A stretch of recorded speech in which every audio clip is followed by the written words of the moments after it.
Hello, Maui and Trizzy here. We arrived back in Bali after spending 4 days in Yogyakarta, on the island of Java. In total, we have been in Indonesia for 2 weeks now. Our next stop was the popular Nusa Penida island, where many visit to see T-Rex Bay. Although a day trip from Bali is possible to do, we wanted to see the view of the dinosaur-shaped cliff when the crowds weren't around, so we stayed on the island for 2 nights. Before cruising over to Nusa Penida, we spent a quick overnight in the town of Sanur, at the Prime Plaza Hotel. We arrived at our hotel late in the evening. It was a nice, comfortable resort that we're only spending less than 12 hours in. There was a pool, gym, restaurants and bar, and a nice outdoor area in between the room towers. We wish we had stayed another night to utilize all the amenities. But since our ferry to Nusa Penida was early, we had to leave for the next destination. Prime Plaza Hotel was conveniently within a walking distance to the Sanur Harbor Port. Although it was less than a 10-minute walk, having a huge roller luggage made it quite annoying. We weren't the only ones heading to the harbor in the early morning. It's better to try and catch the first ferry out to avoid any delays with the later ferries. As we approached the harbor, there were tons of check-in tents. We booked in advance with El Rey Fast Cruise. Checked in to our fast boat, heading to Nusa Penida, leaving Sanur after overnight, one night, and we're out. So 2 nights in Nusa Penida. Come join us. After we checked in, we waited and barely dodged the rain. The process from waiting to getting on the boat was chaotic because of how crowded it was, but also quite organized as they were able to load all passengers onto the ferry even if it seemed like it was overloaded. We paid around $12 per person for this one-way trip that took between 30 to 40 minutes.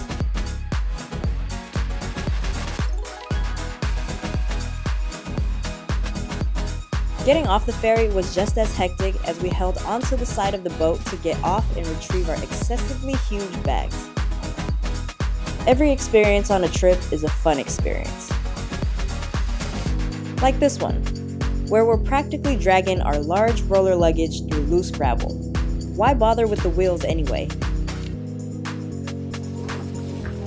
This is probably worse than Mare Meg Meg going through the sand with our luggage. After surviving the loose gravel, we waited for our driver that we had booked directly with our hotel. We waited and constantly had to turn down the many persistent drivers there trying to sell us their taxi service to the hotel, which they quoted us double the price.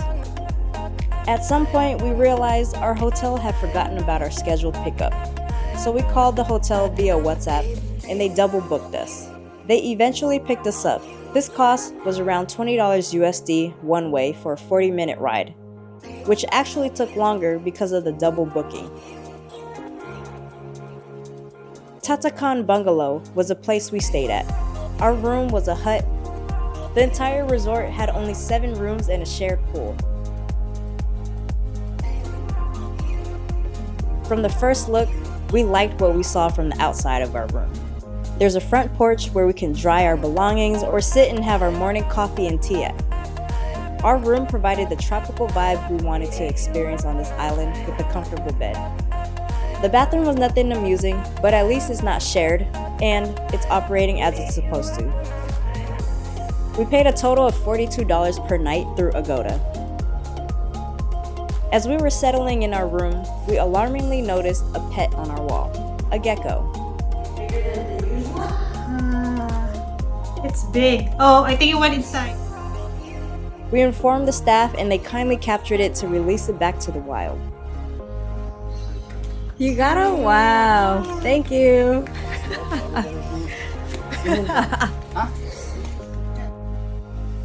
Our afternoon was spent at the pool while we waited for sunset to walk to Kelingking Beach when the weather was slightly cooler. Kelingking Beach was a quiet 10 to 15 minute walk from our villa. There was still a crowd viewing the well-known T-Rex Bay. Wild monkeys were also the star of the show. When the crowd dwindled down, we walked down the stairs a bit to see the dinosaur head from different angles. It was a gloomy evening, so the green and blue hues of the water weren't as vibrant. But since we'll be here for another night, there's another chance we'll see a beautiful sunset cast along Kelingking Beach. Nusa Penida Island was a very quiet town at night. Light source was limited. We found a dinner spot for both nights down the street from our villa called the Kelingking Bar and Restaurant. On the way back to end our first night, we were protected by our new bodyguard, this cute doggy. We purposely wanted to spend 2 nights here to get up early in the morning to hike down to Kelingking Beach. To kick off the day, we were greeted by an over-enthusiastic puppy. Sorry pup, you can't come with us on this hike. Although we researched a lot about how this hike is, nothing from YouTube, Instagram, blogs, or even people who have done it can prepare you for it. We wanted to start at sunrise to beat the heat. Little did we know, a community of monkeys would be parading their way up to the viewpoint while we were anxiously scurrying down a near 90-degree cliff with high, rugged steps.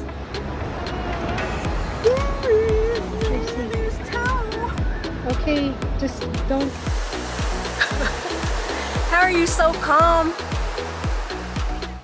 We had to pause until the monkey parade ended because they were using the handrails as their path.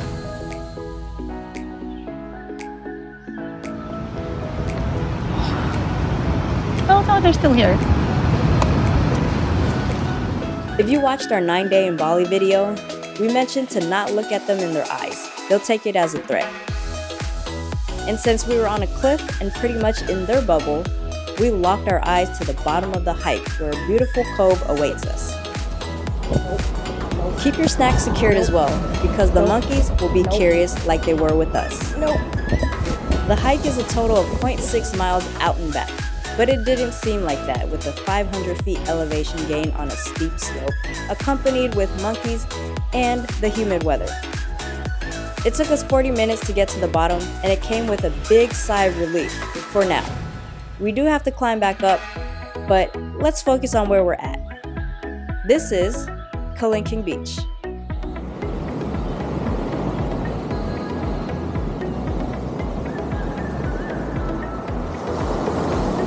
I think ultimately getting down to the Kelingking Beach is the hardest hike that we've done. I feel as though we've done some hard hikes. This is short but intense, so watch out for that. The tall cliffs shield us from the blazing sun. The waves were intense and not advised to go in the water due to the dangerous shore break. You can still get your dose of ocean up to your knees when waves come crashing.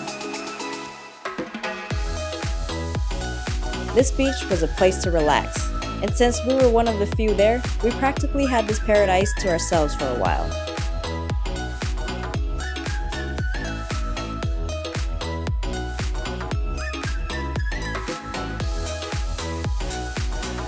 When the sun slowly rose, the hue of the water only got bluer.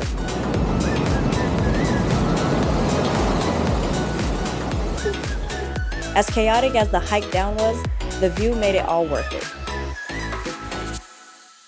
After some snacks, photos, and a few hours appreciating this beach, it was time to climb back up. Next, getting some cards in because we gotta go back up. That's gonna be tough too. Yeah. And try and beat the heat before the cliff starts getting some sun. So, see how we do on that. Hydrate. The beach became more populated, which meant that the return was too.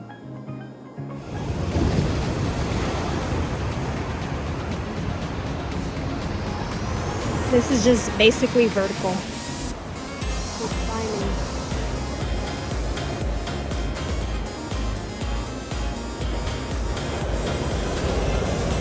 We had moments to pause and take a breather because the narrow path prevented people from each direction from moving at the same time. To the landing. You gotta take a break. That shit was crazy. Alright. Crazy, but definitely easier than going down. Yeah, going down with her. Yeah. Going back up didn't involve a monkey parade though, but once we reached the top, the tour groups were entertained by them.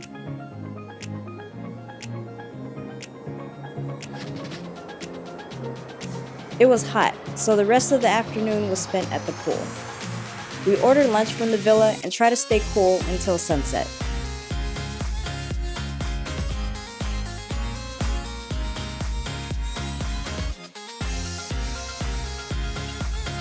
We watched the sunset on the other side of T-Rex Bay. The sky was clear, so we caught the gradient colors leading into the night.